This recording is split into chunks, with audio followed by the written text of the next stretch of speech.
हरे कृष्ण बंधुगण, श्रीमद् भागवत गीता सप्तदश अध्याय श्रद्धात्रय विभाग योग। बंधुगण, चतुर्दश अध्याय रे प्रभु श्रीकृष्ण भौतिक प्रकृतिर तीन गुण सत्व रज एवं तमो एवं सेगुड़िक मनुष्य को किपरि प्रभावित करती ताहा वर्णना करथिले एवं एई सप्तदश अध्याय रे से गुण गुड़िकर प्रभाव विषय रे संपूर्ण आलोचना करिसंती। से कहउछंती जे मनुष्यर मनरे थिबा श्रद्धार स्वभाव तीन प्रकार रे चित्रण होइथाय, सात्विक, राजसिक एवं तामसिक। लोके खाद्यर पसंद मध्य निज स्वभाव अनुजाई करिथांती। श्रीकृष्ण खाद्य को तीनोटी श्रेणीभुक्त करिछंती एवं आम समस्तंक उपरे सेगुड़िकर प्रभाव विषय रे आलोचना मध्य करिछंती। तापरे से यज्ञ दिगकु अग्रसर होइछंती एवं माइक गुणर प्रभाव रे यज्ञ किपरि भावे भिन्न रूप नहीं थाए ताहा आलोचना करिछंती। तापरे एही अध्याय रे तपस्या उपरे आलोकपात करी से शरीर वाणी एवं मनर संयम विषय रे वर्णना करिछंती। प्रत्येक प्रकारर संयम सत्वगुण, रजगुण एवं तमोगुण द्वारा प्रभावित होई भिन्न रूपरे प्रकटित होइथांती। शेषरे दान विषय रे मध्य आलोचना करी तार तीन स्तरीय प्रभेदर वर्णना करा जाइछि। श्रीकृष्ण तीन गुणरु ऊर्ध्वकु जाई ओम तत् सत् शब्दर महत्व मध्य प्रतिपादित करिसंती, जहा चरम सत्यर विभिन्न स्वरूपर प्रतीक अटे। ओम शब्दटी भगवानंकर निराकार स्वरूपर प्रतीक अटे। तत् शब्दर उच्चारण भगवानंक निमते उर्दिष्ट कर्म एवं अनुष्ठान गुड़िकर पवित्रीकरण पई करा जाइथाय एवं सत् शब्दर अर्थ चिरंतन सत्य एवं सद्गुण एकत्रित भावरे सेमाने परात्परतार अवधारणा को अभिव्यक्ति करती। अध्यायर शेषरे शास्त्र निर्देशर अवमानना करी करा जाउथिबा यज्ञ तप एवं दानर मूल्यहीनता उपरे गुरुत्वारोपण करा जाइछि।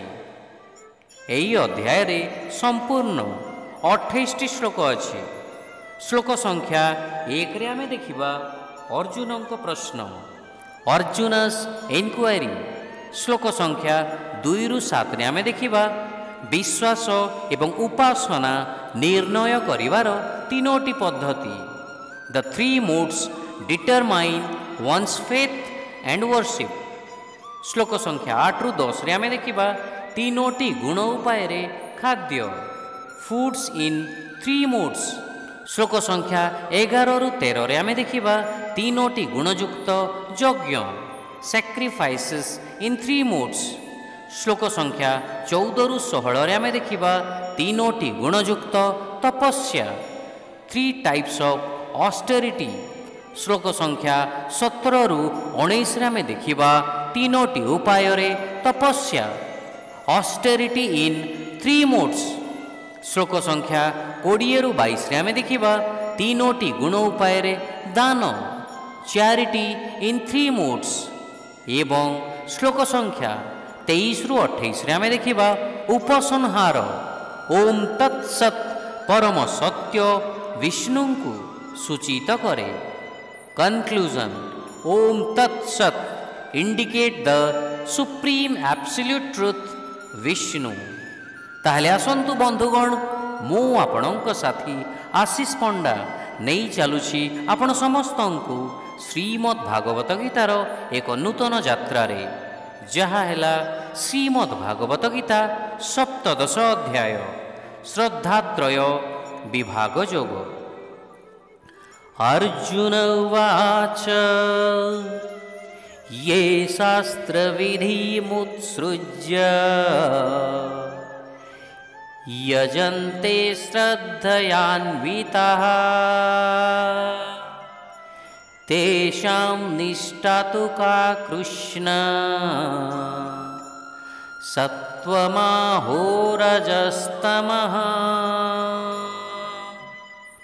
बंधुगण समस्तों पाई शास्त्र ज्ञान प्राप्त करने संभव नुहे एवं जदि भी शास्त्र ज्ञान प्राप्त करा जाए ताहेले ताकू निजर दैनंदिन जीवन रे बा दैनंदिन कार्यकलापरे धारण करिबा प्रायतः असंभव अटे।